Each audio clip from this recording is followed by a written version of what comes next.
Okay. Hello. Yay. Hi. Okay, so it's a podcast. Yay. It is another one of those things that we're doing. Yeah. Okay, so basically we just watched Too Fast, Too Furious. Obviously it's the second film in the series of the Fast and the Furious. Wes, your thoughts? Well, first of all, I want to start by saying I watched this 2 nights ago instead of right before we did this, so I might not be quite as good at remembering the names this time. Okay, yeah, me neither. I really don't care about the names. I watched this thing like basically over a few nights. The first night I got bored pretty quickly, and then the second night I got bored pretty quickly, and the third night I got bored pretty quickly. I can see where this is going. Yeah. Okay, so what did you think about it?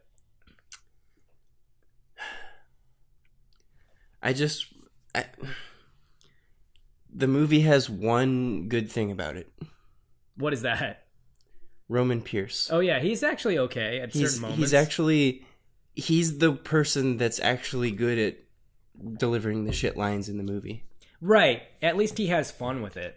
Yeah, he feels more authentic than anyone else. Right. And that's about it. Man, were there like a ton of shit lines in that movie. Like, it's just not... Yeah. Like, that whole movie is one big shit line. Like, and I just think it's like... Okay, well, here's the thing. There are moments in the film where the action is good. But I feel like they had... And there's moments where the story almost gets interesting. But there's so much of the one thing I was noticing about that film that was really glaring to me was that it's like they lacked a script, or like they lacked story. Like the script feels like it was, or the initial script or story idea or whatever. Basically, the finished script probably like might have been like a little too short for a Hollywood film, because there's a lot of wasting time in that film where it's like nothing is happening, like nothing, like where you can tell. They're just letting the sequences get long so that they can say it's a feature-length film. So, can you give me a specific example? Yeah, just like the pacing when like two groups of people, like the cops are talking, or two people are talking to each other, or there's like nothing happening during parts, and there's a lot of redundancy in the conversations and the moments. Like there's this one scene where the woman, I can't remember her name, but whatever, the love interest or whatever. Yeah, I've noticed a pattern where it's like you see a really hot girl's face, and you're like, oh, that's the love interest. Right. Well, it was real obvious in this movie. The very first part where Paul Walker, this guy that can't act, like goes and sees her. And it's like they do this really obvious... He shows up at a street race. They need a fourth, so the guy calls him up. Right. And then he shows up and everyone's like, oh shit, it's Brian. Yeah. And then all of a sudden it zooms in on this. Yeah, and then there's this moment where he just notices her. Yeah. And she notices him. And they do this really obvious zoom in on both of them. And you're like, well, there's the love interest. It's just so like plain. Like it's not... So much of the dialogue... They actually did a better job with it in the first movie, that's for sure. Well, the first movie felt like a million times... Now, compared to this movie, the first movie is brilliant. Honestly, like the characters, like the way the actors like talk to each other in the first movie comes off way more natural and way more realistic than they do in this movie. Like, this movie has maybe this is the bottom of the barrel for just dialogue. Like this is the type of dialogue that is like you can feel like it's written by like a fifth grader, you know, who's trying to make an action film or something. Like I'm wondering if the guy that wrote this movie has any experience. I don't know. I want to bring up the IMDb page and see like some details about it. the biggest problem with it, the first movie has the point where the whole first part is just shit. Mm-hmm. And then it starts to redeem itself, and then it has the amazing action scene at the end. This movie is like, it's just a series of shit moments followed by mediocre action moments. And just back and forth. That's it. I don't even know what else we can say about this movie. What would we even talk about? Like, it's just it's so plain and simple. It takes place in Florida. It takes place in Miami. The FBI agent, I think he is, returns. Yeah, the same FBI agent, and then let me try to cap the story a little bit. Let's see. Like, okay, so Paul Walker is not a cop. He's just street racing for money. He's like hustling street racers or something. He stopped being a cop when at the point where he lets Vin Diesel go at the end of the first movie. Yeah, basically. Yeah. So, yeah, okay. So like right now he's in Florida, and he's and like he's in street racing. The cops find him, and they're like, "Hey, we want you to bring down this guy who's what is he doing? What is this guy doing? Is he running drugs, or what is he doing?" He's running drug money, or it's something to do with running drugs and. Yeah, he definitely is like a drug guy because he pretty is stereotypical. It's just stereotypical, like the way he dresses and everything. It's like yeah. I'm a drug cartel leader, whatever. Yeah, it doesn't matter. He's got his shirt all open. Something Verone. Yeah, that's his name. Wears very nice pants and very open collared shirts. Said something about, I think he was born in Argentina, but he's lived most of his life in Miami or something. Who cares? I don't give a fuck. I was so bored so quickly. It was very tough for me to pay attention. And like, okay, so basically the cops pick him up, and say he's looking for drivers. So, you need a driver. We need you and a partner, right, to get in as his drivers, right, so we can pin him with the money, right. Right. And we'll make all your police record go away if you do it. That's right. Otherwise, we're just going to arrest you forever and ever or something. That's the whole thing. Like, they're going to send him to jail. They're like, oh, look at this is your record, and we're going to arrest you and put you in prison for such and such. And then like time. they give him the option to like pick his own partner. Like basically, like there's this other partner guy that knows nothing about cars. Yeah, well, they assign him a partner who's a cop. Yeah, and but I guess he's maybe a decent driver, but like he tests him and finds out that he doesn't know doesn't know anything about cars. Yeah, he doesn't know so anything about cars. Then they're like, hey, you should pick your own driver. And then he's like, I know a guy. And, first time I saw this movie, I'm like, oh, this is the part where he picks Vin Diesel. But yeah, that's what you're hoping. Yeah, but because that would be the logical choice. That would be the logical next step for the storyline, right? Yeah. But Vin Diesel didn't want to say yes to this movie. It probably was Vin Diesel. Yeah. It probably was him. That they had in mind, and then he looked at the script and said, no, I'm not doing this. Yeah, probably. That's probably exactly what happened. Yeah, because it's the dumbest script ever. Like, there's just so much wasting time where people are talking to each other and they're saying things you already know, and they're also saying things like over and over again, and they're giving a lot of space between the lines. Like, there's like just like dumb shots put in there. You know that they're just buying time to get to the next sort of interesting action sequence. Like, just out of curiosity, do you know if this is? I'm having trouble even remembering the name of the movie now. But the Riddick series. Is this what? Yeah, the Riddick series. What about it? Do you know at least when this movie was coming out if he had done the first one yet? I'm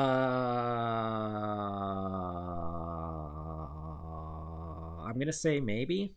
I don't know. I'm just wondering. Like, it seems like the Fast and the Furious was pretty early on in his career. Very early on. So, in fact, that was like kind of his big break. That was Vin Diesel's big break. That's what I was thinking. Yeah. So, if the case is he started doing some bigger budget movies at the time, he's probably looking at the script going, I'm doing some better stuff now already.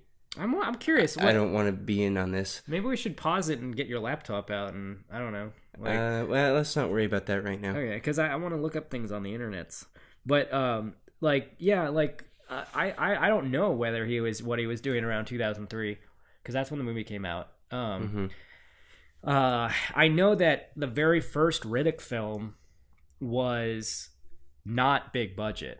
Like that was very low budget. Right, yeah. So like that might right. have not even come out in the theaters. I think that might have been a sci-fi original film or something. Like, or Okay, so that wasn't really like a big break thing for him. yeah, it was a brilliant movie. But that was another big break it was for him great. because, it was excellent. because Vin Diesel was excellent in Pitch Black. Like that was Pitch the whole Black, that's the name. Yeah, that was the whole reason why they like ended up doing the whole series, because like everyone loved Pitch Black.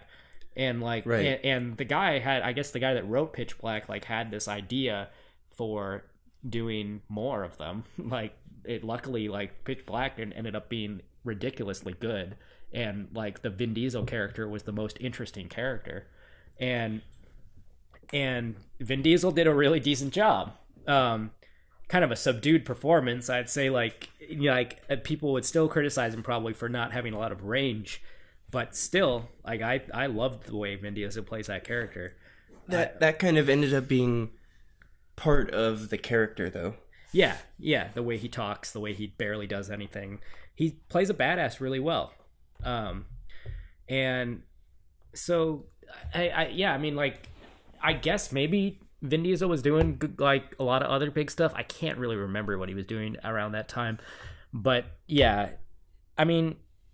I can see why everyone might want to say no to this movie, because like it's just like the script is so awful, like the talking is so awful. There's such a lack of drama. You know, the only thing that is redeemable is like the few action sequences that they actually try to do some stuff. Like those things are okay. Like there's one at the middle. Okay, well the way it starts out, like, oh, and here's another thing. You can kind of see there's certain good elements in this film that you'll see them starting to edge their way towards ridiculousness in a way that you can see that starting to be the character of these films, like in this movie, because like the very first action sequence where Paul Walker like jumps the bridge and jumps over the other car.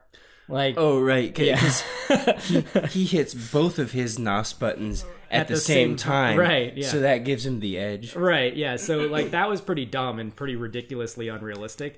And he waited. Right? Yeah, he waited. He was the second person to press it. Well, the other guy pushed his second NOS button early, right? Yeah, before he got to the bridge, and then like right before Brian gets to the bridge, he pushes both of his at the same time. That's like, you can see them getting to a point where, I mean, this is kind of the direction for the rest of the movies moving forward, is like the action sequence is getting more and more dumb in a really awesome way. Okay. But it's so subtle here that it just kind of feels lame in this movie. They also sort of had an almost too soon moment, except they're taking a turn, and Paul Walker goes too wide. Oh right, like he tells the guy that he took the turn too wide or something. He's just describing exactly what the audience is maybe thinking, or I don't. It's it's more like they're treating the audience like they're idiots, and he's just kind of that was kind of cool. There should have been a too soon moment. Like, was there a too soon moment in the first movie where someone says that? Or it was during Race Wars when the ADD kid is racing the Japanese guy. Too soon. And he hits the NOS button and he goes too soon. Yeah, I didn't even realize that he said that. Like, and I said that last podcast. Yeah, like, the too soon thing. And he said it exactly like you said it last time. Yeah, all snarky and evil. Right. Yeah. Okay, but I'm gonna be turning on my laptop, by the way, so you're gonna hear some fan noise and stuff. All right.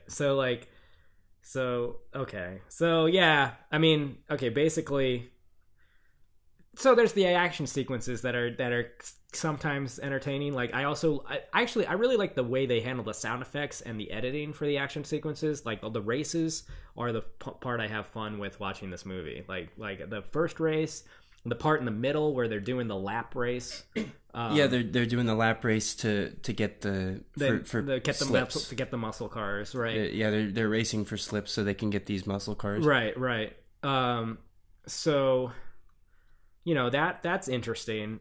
They're basically that scene was handled very well. So that that's, but man, was it boring getting to that scene. And then I liked when they're running the money for Verone. Yeah. I liked the trick that they pulled. Yeah. Where they go into the garage. See, that was okay. And then they get surrounded. Right. And then just they open the doors and just a ton of cars come flying out. Yeah. Oh wait, I wanted to, before we move on to that, I just wanted to say that the most interesting part about that middle action sequence was the playing chicken. Like, that was okay. Like, I'm like, okay, finally they're doing something interesting with the race where he's actually pulling a stunt that actually is interesting to look at. Yeah, where he, I love that. Okay, so they're way behind in the relay race. Yeah. And Paul Walker decides he's just gonna drive straight at head on at the other guy coming back because the other guy's so far ahead of him. And then the guy goes, "Good move, kid. Let's see if you have the balls." Yeah.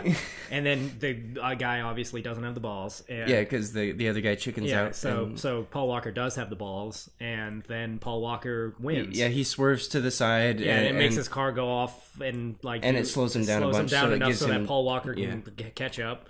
And that was okay. I dug that one. That was a cool moment. And then the part you were about to get into is where this movie is worth watching, sort of.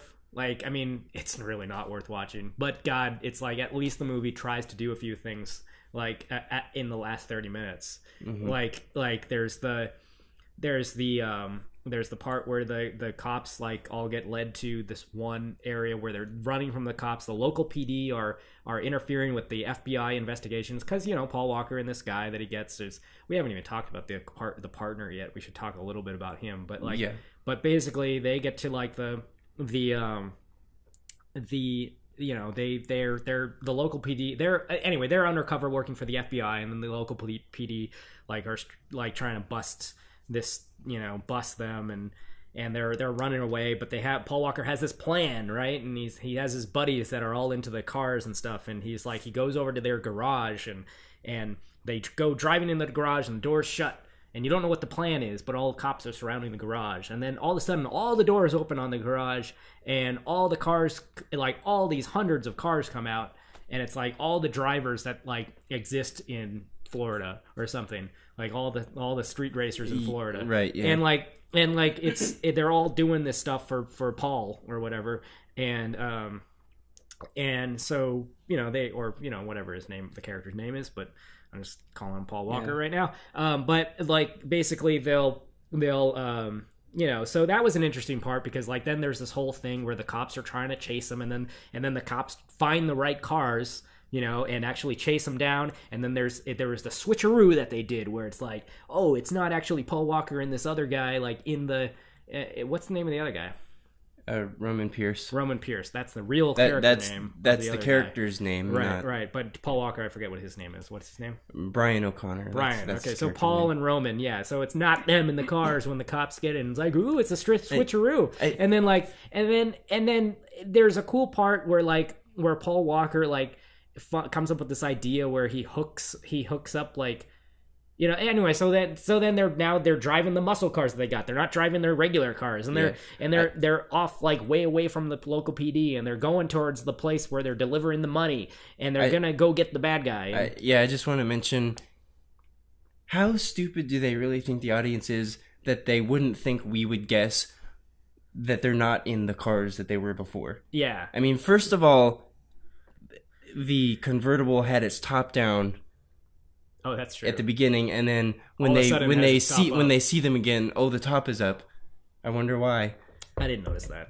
Really? Okay. Well, I just feel like when they see them again, it's like, oh, really? Do you really think that we think they're in there? Because they had already been talking about a getaway plan before. Yeah. I guess I was so brain dead by the end of it that I actually, that moment kind of worked on me a little bit. Really? Okay. Yeah, like I could have anticipated, as soon as I saw the cars get cornered, I knew they weren't in it. Obviously, yeah. But so I saw it coming as soon as the scene started. But I didn't realize that was what was happening when all the cars were going which ways, you know? Like, okay, yeah. As soon as I noticed that the top was up on the convertible, I was like, "Oh, yeah. gee." Yeah, I didn't see that at all, actually. But like, so yeah, okay, so yeah. There's anyway the end. You know, basically what I remember is from this movie is like 2 semi decent race scenes, the beginning one and the middle one, and then that scene where they're running away from the cops, and then the whole sequence that follows that plot, like it like is really kind of weird. There's one moment where they hook up, like they somehow like MacGyver like ejection seats into their cars where they're getting rid of the other bad guys that are sitting next to them. So Verone, he wants like basically his 2 main bodyguards that you see throughout the whole movie. He has them riding in the cars with Brian and Roman because he wants to make sure nothing goes wrong or they don't just run off with all his money. So they're riding with them. So he comes up with a plan that they're going to hook up some NOS canisters to the seats. Mm-hmm. And then when they push a button, it's basically going to blow the door off and eject the seat out the door. Yeah. So, and that was cool watching the ejection happen. Roman actually ejects his passenger, and it was pretty awesome. Yeah, I mean, Roman, that actor gave it his all. You know, he really did. He really did. He can take these terrible lines. He treated that movie very seriously. I think. Well, yeah, in the sense where it's like he treated his character completely non-seriously, where he's just trying to get a little entertainment in there. Like, he's basically, you can see him overacting, like, all these moments, but it's fine. Like, it's basically, at least he's being interesting. Like, you know. You can tell he's really putting his all into the part. Yes, he's trying. Paul Walker, on the other hand. Whether he's taking it seriously or not, he's really putting his best effort in. Yeah, Paul Walker, on the other hand, is like a puppet. Like, he can't do anything. He's just saying the words. Like, he's not actually giving any emotion ever. And it's like he's just there saying the words. Like, he has the least performance of everyone. And he's the main character. And he's the main character. Right. And there's these really dumb moments where Paul Walker is staring with the here's another example of wasting time, where it's like Paul Walker is just standing there next to the main bad guy and they're just staring at each other. And neither of their faces are really doing anything emotional. They're just staring at each other. It's like it's meant to build tension or something, but it just looks like 2 like bored actors looking at each other, and they're just cutting back and forth. Like, that happens a couple times, and it's like that's just yeah. I know what you mean. Like, that's just them wasting time because they know they don't have enough script to fill a whole movie. So she sort of looks like she can act when she's in those parts. Uh-huh. But he just is like, the whole drive and stare thing was pretty dumb. Yeah, well, at least that was interesting. Like, at least it was dumb. But it's that's a moment where the thing that made it fun for me was when Roman pulls up and he says, "He did the whole drive and stare thing on you, didn't he? You got that from me. He got that from me." I know, that was pretty neat. But there's this part where it's even in the trailer because it's one of the most interesting parts, which is not saying much. But basically, there's this part where Paul Walker is finally like driving with the woman that he's interested in, and they're like, you know, he's showing off to her, and he's like she's saying like, "Hey, you should probably watch the road," and it's like, "Do I make you nervous when I look at you?" and as he, or something like that, and then basically he just stares at her as he like accelerates towards a red light or something, and like he's going faster and faster and faster and faster, and like there's this car in front of them like stopped at the red light or something, so it's like he almost causes an accident, but he stops right at the right moment while looking at her the whole time instead of the road. And it's like that was you know, at least it was a moment. Like, there's so many times in this movie, there's so much space in this movie where there's really, like, literally nothing happening. So it's basically like I'm thirsty. When I get to that point, I'm like, oh, finally. Like, I enjoy it, actually, because like I'm kind of just thirsty. Because it's just such a relief that something's happening. Yeah, something's happening. Like, oh my God, thank you for giving me anything that has, like, some sort of story element to it. And that really didn't have any story element to it. But still, it was this thing that was happening. There's lots of, like, just really needless stuff happening in the script. Like, I'd like to maybe try editing this movie down and just, like, seeing if I can take out all the parts where nothing is happening and see if the movie works as, like, maybe a 10-minute short or something. Like, I just I want to mention really quick. Okay, so Vin Diesel actually did Pitch Black in 2000. Okay, so he had done Pitch Black. He did that before the Fast and the Furious. But the big budget one he did was the Chronicles of Riddick. When did that come out? Right.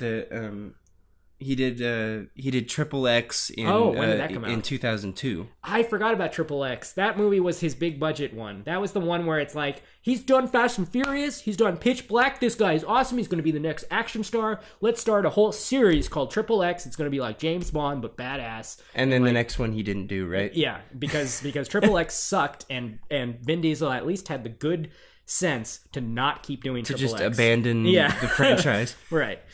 Yeah, they were so determined to make Triple X a franchise that, like... And then, the Chronicles of Riddick came out 2004. Okay, so he was maybe working on the Chronicles of Riddick when they were working on Too Fast, Too Furious.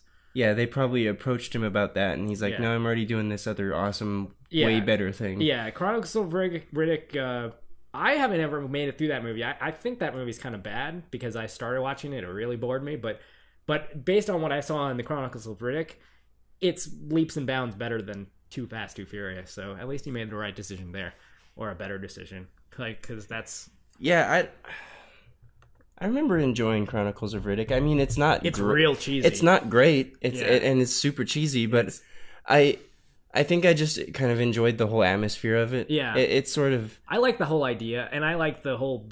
there's moments in the beginning where I liked it, like where he's like all gritty and like in an ice cave, and he's... You know, and he's stabbing foos because he's like, isn't it like a part where he's got dreads and stuff, and he's like got all this hair, and he's like in an ice cave at the beginning, and he stabs foos at the beginning or something. Probably, I don't remember. It's been a long time since I've seen it. There's some cool elements to it. There's some cool elements to it, yeah. But that movie just it looks so much like it looks so low budget, even though it's a big budget movie.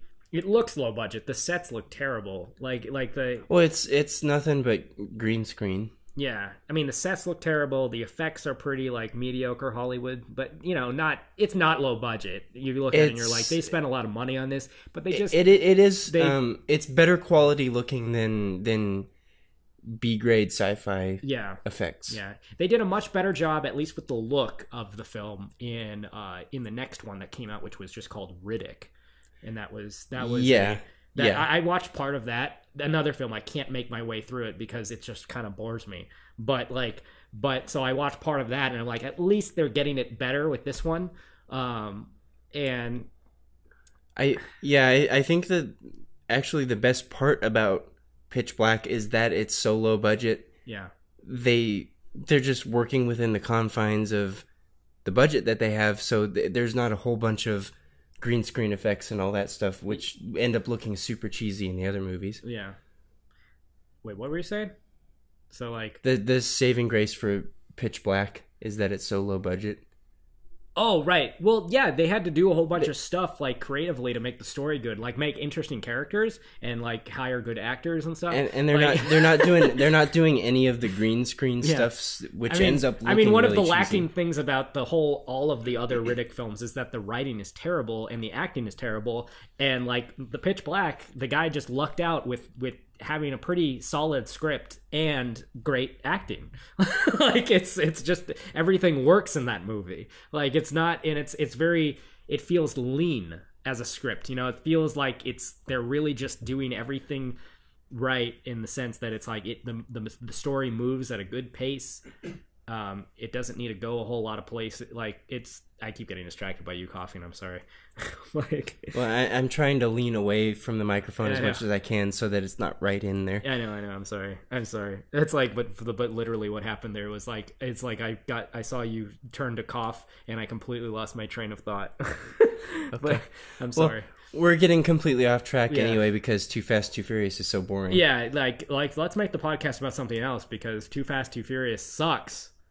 Maybe it's like maybe really boring. Maybe what we should do... I should at least mention the one other part where I was like, yes, I can see a hint of what's to come in Fast and Furious, and what that was the very end when Paul Walker just decides to, like, they're driving the car down this little road, and there's the boat over there.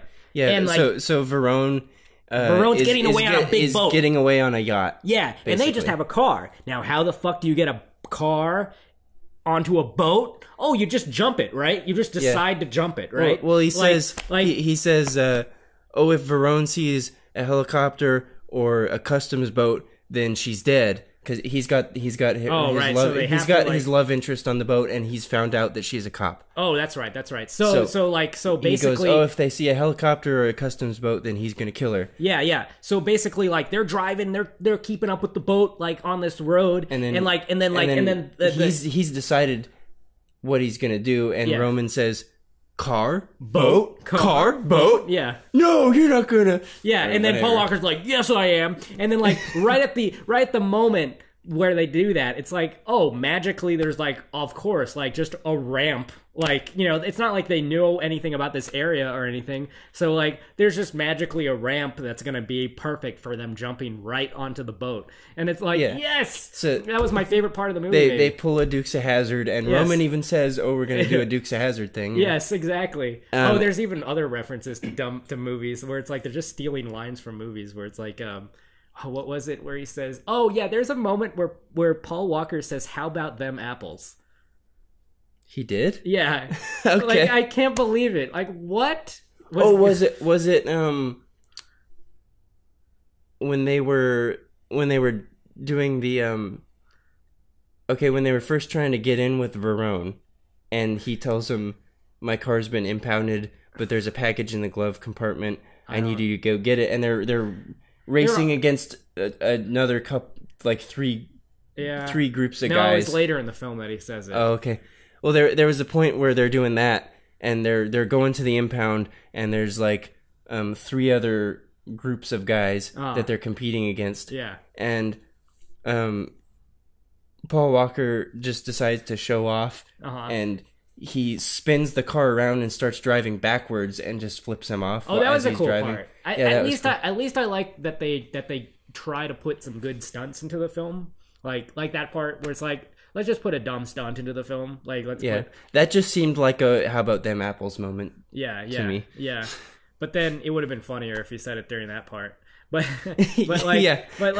especially when Roman couldn't hear him. Yeah, I can't even remember the part where he says, "How about them apples?" I just remember he's driving and like he's saying it to the guy. Oh, it's when they got away from the cops. And like the guys are like the bad guys that are with them in each of their cars are like oh, he says it to the guy next to it, right? Yeah, they're all happy because they got away from the cops with the big stunt with all the cars and everything, and with all the cars going which way and everything, and like basically they're all like, that was actually maybe one of the best acting moments for all of them because they're all kind of happy and like they're all at least doing something a little bit more out of different than what we've seen them doing. Yeah. Oh, and that was actually the point where Paul Walker gets the most range. Yes, is because Paul Walker's actually looks like he's happy. He's like on an adrenaline rush at that point. Everyone is. I think they all did lines because he pulled that weird grappling hook out of the side of the car that would have killed the car somehow. Oh, that was a cool thing too. That was such a dumb thing. That was so dumb. And like, but that's also a taste of what's to come.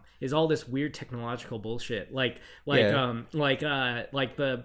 Oh, what is it? Like, yeah, the cops like just have this magic like shoot car that makes cars stop. It's like a grappling hook thing where it's sending electrical pulses like through the frame of the car. It's somehow killing the engine. I don't know. Right. Yeah. So basically, like, I guess it's killing the alternator. Maybe. Yeah. So this futuristic grappling hook that kills the car like is stuck in Paul Walker's car, and it's not quite ready to like deliver its one pulse. of the prongs hasn't engaged properly. Or So the SWAT team guy can't stop the car quite yet. And so there's this kind of cool part, actually. This might have been the best part of the film, where they're racing or they're on the road. They're going down the freeway, running away from the cops and stuff.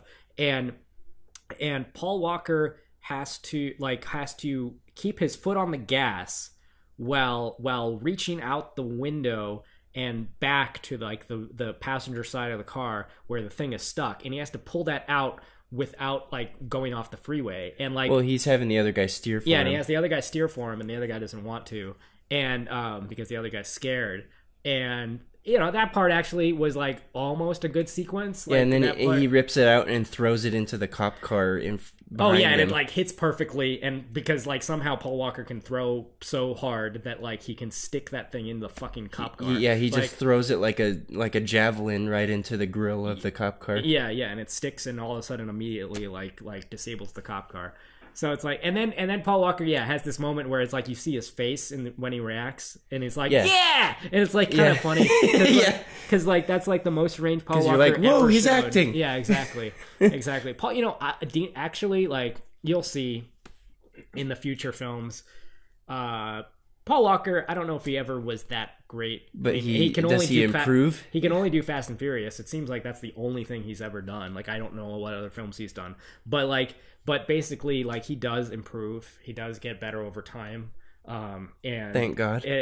Although he doesn't have a huge amount of range, he can do it. And he's actually finally able to play that part. Yeah, this was the most dead acting. Like it looked like just corpses, like that were being like puppeted, like acting in this film. Like everyone, like was, Weekend at Bernie's 3. Yeah, everyone was dead in this film. Like so emotionally void, except for that one. Except for what's his name, Roman Pierce. Roman Pierce, at least that actor, whoever that guy is. Who is that guy? We should look up. I don't actually know his name. I'll look him up real quick. But he comes back in the next films too. Like he's a character they pull over from this film into the later films. Yeah, because I actually kind of liked him. Yeah, he's great. But yeah, it's like Weekend at Bernie's 3, the Fast and the Furious edition or something. Right? Yeah, because like everyone is so just void of emotion in this film. I don't get it. Like. They really are phoning it in. The thing that... I mean, I guess they're just getting a paycheck, because at this point, they don't know if the Fast and Furious is going to be like even a thing, The main thing that I don't... The biggest problem with the storyline of this one is it's like... The character's only motivation is, I don't want to go to jail. Yeah. So that's why I'm doing this. Yeah, there's a lot of parts where he says... I mean, they're so lazy with the dialogue in this film. The characters are just constantly just saying the absolute thing that is, like, at the core of their character. Like, at the core of their one-dimensional characters. So, there's a lot of parts where Roman is saying directly, just to himself, just for the audience's benefit, I don't want to go to jail. And then he does something. I don't want to go to the jail. And then he does something kind of cool. And then, I don't want to go to jail. Yeah, I'm not going back to jail. Since when did you eat so much? I know how shitty the food is on the inside, so I'm eating as much as I can now. Yeah, like, okay, we know it. You're in jail. You went to jail for 3 years, and you blame Paul Walker for it, even though it wasn't his fault. Blah blah blah. Yeah, exactly. Yay, we get it. So it's basically that's the most that's the coolest character or actor that they got from this series, and he's the only. It's good that they at least did this film because like he now gets to be in the rest of the films except for the third one. Tyrese Gibson, that's the name of the actor that played Roman Pierce. Awesome. Tyrese Gibson. Wait, click on his name. See if he's actually done anything else. Yeah. I'm just curious. I don't quite remember. Let's see here. Let's see. He was in Transformers, apparently. Okay. Oh, yeah. Okay, yeah. He was in Transformers. Yeah, no, that guy's awesome.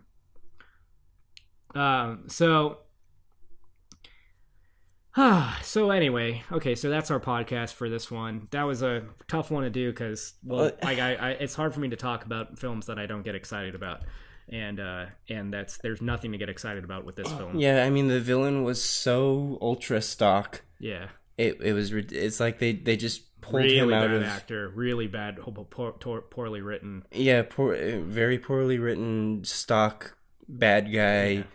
Yeah. I'm running drugs kind of.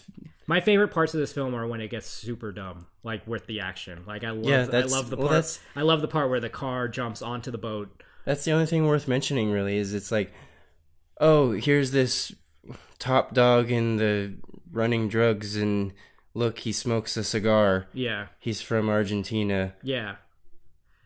Okay. He's trying to get his money out of the country. We made it, Wes. We made it through it. We saw that movie again. I can't believe I watched that movie twice. Like, now it's like I watched that movie once years ago, and I think I probably thought at the time, I'm never going to watch this movie again. But now, because we're doing this, I actually watched that movie twice. You want to know how messed up this was for me? I actually watched it twice, too, within three days' time. Wow. I watched it, and then I was like, okay, we're doing the podcast soon, so I need to watch it again to refresh my memory. Yeah. And I watched it through again in one sitting. Let's just say this movie is not canon. Because it's like, I just want this movie deleted from the Fast and the Furious series, because it's a great series, but this movie sucks. Yeah. I guess, well, I mean, you were saying they reintroduced Roman Pierce, so the one thing about it is it introduced that character. Yes, yeah. And he's a decent character. Yeah, the part where... I mean, his motivations in this movie suck. Yeah. But he's funny. The one funny... The funniest moment for me that I just want to mention really quickly, because I was thinking about it. Yeah. The funniest moment with that character for me is when... Verone sends his two cronies to follow them. Yeah. And they notice. Oh, and he pops up. He pops up. Yeah, how's it going, guys? And he starts spraying their windshield. Oh, let me clean your windshield for you. And then he lights it on fire. And then apparently it's gasoline or something, and he throws a lighter on it and lights their car on fire. Yeah, and they're all like freaking out because their windshield is on fire. Yeah, like, that was pretty great. Their windshield's on fire. Oh, big deal. But it was so funny when he just pops up all of a sudden and starts spraying their windshield. Yeah, that was with the that funniest big moment goofy of the grin film. on his face. Yeah, the way he plays that part, like you could see Paul Walker trying to do that part, and he would say, and it would be terrible. Awful. It would be so awful because Paul Walker is like trying so hard to show zero emotion. Like, maybe that's what he deserves an award for, because I don't know how an actor can show so little emotion. That must take an absurd amount of effort.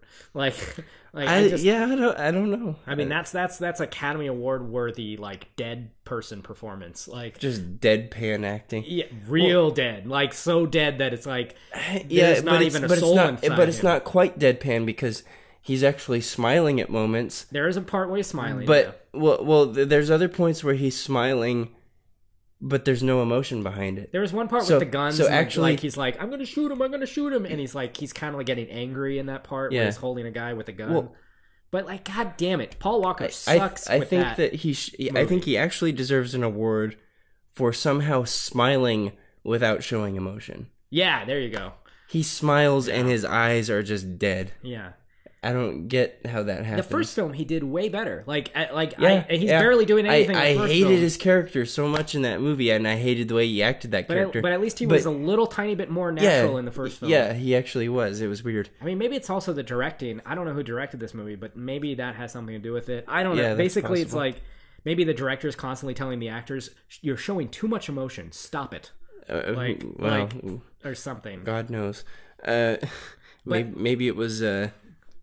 No, it wouldn't. It would have been. Do it again, but slower, more boring, and with less emotion. It's like the opposite of George Lucas. Yeah, right. Like slower.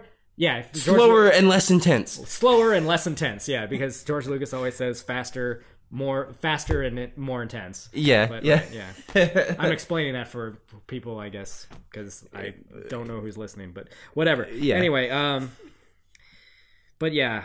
Bad movie. I think we should probably stop this podcast. This is probably way too many minutes of talking about this goddamn movie.